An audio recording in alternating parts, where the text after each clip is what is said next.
back to this edition of the Wizard Weekly News. Wait, Hayden, didn't you host last week? That's right. But wait, Alyssa, didn't you host 3 years ago? Coming up quickly as well. October 9th and 11th from 4 to 7 p.m. both nights. Parents are strongly encouraged to attend, as all teachers are expected to be in attendance to answer any and all parent questions. That is correct, but I am back, baby. Hayden, did you know it's National Compliment Day? I did not. You know what, Alyssa? I like your shirt. Thank you. I like yours. No, you don't. You're just saying that. Wizards, make sure your compliments are sincere. We have news of a special event that will be taking place on February 6th as social media educator/comedian Collin Kartchner comes to Windsor High for an assembly presentation. Mr. Kartchner will talk about screen time and the do's and don'ts of social media, with advice on how to protect yourself against social bullying and damage to self-esteem brought by social media. The assembly will take place in the morning, with February 6th as an assembly scheduled day. We talked with Mrs. Scallon, and she is, of course, very excited about Mr. Kartchner's presentation. Well, we had a couple parents in the community that have a passion about helping our kids with social media and regulating that time and what social media is doing to our young people. And so they volunteered to pay for this presentation from Collin. And if you go on YouTube or if you go on TED Talks, he's done a lot of presentations across the country and just really honing in on those, looking at adolescents and our teenagers and how social media is affecting their lives. Well, from the things I've seen, he's entertaining, he's got a sense of humor, and maybe the kids will get some real life lessons that they can use in communication with social media, leaving a digital footprint and how that can affect their future. In other news, next week is Make-A-Wish Week, and the Key Club here at WHS is looking to help make a wish come true. Isaiah is a 7-year-old boy who lives in Fort Collins and suffers from congenital heart disease. Isaiah's wish is to go to Disney World, and the Key Club wants to help.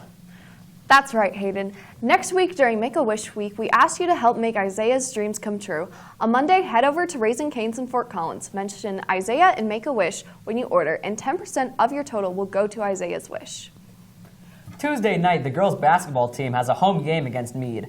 Purchases made at the concession stand that night will also go to benefit Isaiah. Wednesday is my favorite night, as Pelican Joe's will be donating a percentage of the sales to Isaiah's wish. Geez, by the time this week's over, I may have packed on some pounds, but we want to give this little fighter a chance at Disney World.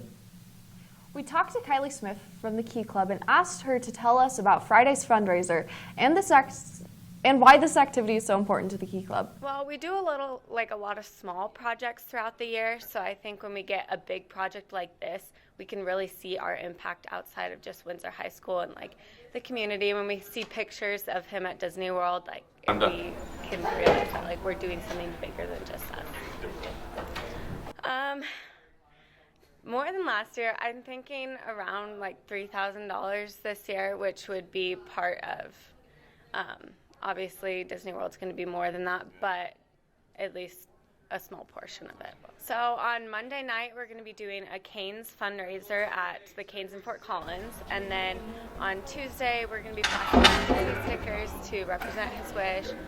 Wednesday, we're going to be doing a bake sale in the activity building, and we're going to have Pelican Joe's Pizza Night that night. And Thursday, we're also going to be passing out some ribbons and stars and bracelets that we're selling. And then Friday, we're doing a Disney movie night in Miss Duval's room right after school. Admissions would go to Make-A-Wish. Please help us in supporting the Key Club and making Isaiah's wish come true. It may be hard to believe, but prom is less than 3 months away. A group of junior parents are looking to make this one of the best after proms ever by selling these bracelets made by Pura Vida. The bracelets come in all different varieties, and proceeds from the sale of these sweet bracelets will go to the after prom party held at the summit. In years past, the after prom committee has rented out the summit, and the after prom has been awesome. I, being only a freshman, can only imagine how much fun it will be. Maybe Alyssa can comment more on after prom. After prom, it's great. It's one of the best aspects of the prom night. Please help the after prom committee and pick yourself up some nice jewelry at the same time. Finally, today a reminder that parent-teacher conferences are coming up February 10th and 12th from 4 to 8 p.m. That's going to do it for us this week. Thanks for joining us, and we will see you next week, Wizards.